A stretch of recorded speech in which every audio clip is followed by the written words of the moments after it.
병원 복도를 걷던 여자가 갑자기 멈춰섰다. 손에 들고 있던 서류가 바닥에 떨어졌지만 그녀는 그것조차 느끼지 못했다. 시선은 복도 끝에 고정돼 있었다. 자원봉사 조끼를 입은 한 여고생이 바닥을 닦고 있었다. 고개를 숙인 채 말없이. 그러다 누군가의 시선을 느꼈는지 고개를 들었다. 그 순간 여자의 숨이 멎었다. 여보. 옆에 있던 남편도 그 얼굴을 보는 순간 얼어붙었다. 5년 전 교통사고로 죽은 딸 박서연. 그 아이와 똑같은 얼굴이었다. 같은 눈매, 같은 미소, 심지어 머리를 묶는 버릇까지. 저 아이 당신이랑 너무 닮았어. 여고생은 아무것도 모른 채 다시 고개를 숙였다. 평범한 학생처럼 보였다. 하지만 부부의 심장은 이유 없이 요동치고 있었다. 죽은 딸과 똑같이 생긴 저 아이는 대체 누구일까?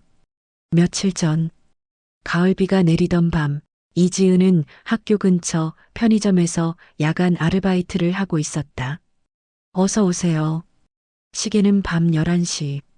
손님이 없을 때면 계산대 옆에서 모의고사 문제지를 펼쳤다. 학원은 사치였고 문제집도 쉽게 살 수 없었다. 휴대전화가 진동했다. 엄마의 문자였다. 오늘 병원 다녀왔어. 걱정 마. 지은은 잠시 화면을 바라보다 휴대폰을 주머니에 넣었다. 엄마 김미숙은 당뇨 합병증으로 투석을 받고 있었다. 한 달 병원비만 수백만 원. 지은의 알바비로는 늘 빠듯했다. 새벽 2시 손님이 끊기자 바닥을 닦기 시작했다. 청소까지 해야 시급이 조금 더 나왔기 때문이다. 무릎을 꿇고 닦다 보면 다리가 저려왔다. 그래도 멈출 수 없었다. 고개를 들었을 때 시계는 새벽 4시를 가리키고 있었다. 집에 도착하니 엄마는 이미 세탁소 준비를 하고 있었다. 엄마, 병원은 어땠어? 괜찮아. 너나 얼른 씻고 학교 가. 엄마는 늘 괜찮다고 말했다.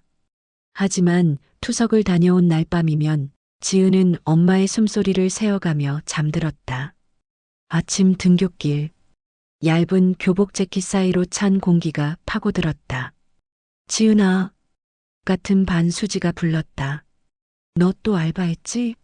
너무 피곤해 보여. 괜찮아. 너도 학원 다니면 좋을 텐데. 지은은 웃었다. 익숙한 말, 익숙한 대답이었다. 그날 담임 선생님이 지은을 불렀다. 요즘 많이 힘들지? 봉투 하나가 내밀어졌다. 선생님들이 조금씩 모은 거야. 지은은 고개를 숙였다. 감사합니다. 그날 이후 지은은 더 악착같이 공부했다. 도움받은 만큼 결과로 보여주고 싶었다. 며칠 뒤 장학금 합격 연락이 왔다. 한 학기에 500만 원. 엄마, 나 장학금 됐어. 김미숙은 딸을 꼭 안아주었다. 그 품은 예전보다 가벼웠다. 장학재단 사무실. 처음 와보는 고급 빌딩. 회의실에 들어서자 병원에서 봤던 그 부부가 앉아 있었다. 지은아, 앉아. 여인의 목소리는 따뜻했다. 앞으로 필요한 건 다 지원할게. 그때 문이 열리며 중년 남자가 들어왔다. 그는 지은을 보는 순간 멈칫했다. 놀람, 당혹, 그리고 확인하려는 듯한 시선. 이 학생이 이지은이에요. 남자는 고개를 끄덕였지만 나가면서도 몇 번이나 뒤돌아봤다. 지은은 그 눈빛을 기억해 두었다. 이유는 알 수 없었지만 이상하게 오래 남았다. 그날 저녁 세탁소에서 엄마가 쓰러졌다.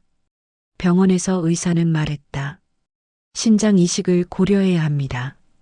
혈연 기증자가 가장 좋고요. 지은은 아무 말도 하지 못했다. 자신이 입양아라는 사실을 알고 있었기 때문이다. 그날 밤 엄마는 힘겹게 입을 열었다. 지은아, 너 쌍둥이였어. 지은의 손이 멈췄다. 입양 서류에 그렇게 적혀 있었어. 그 순간 병원 복도에서 마주쳤던 그 부부의 얼굴이 떠올랐다. 그리고 자신을 뚫어보던 그 남자의 눈빛도. 지은은 그날부터 조용히 생각하기 시작했다. 한편 박준석은 사립탐정을 불렀다.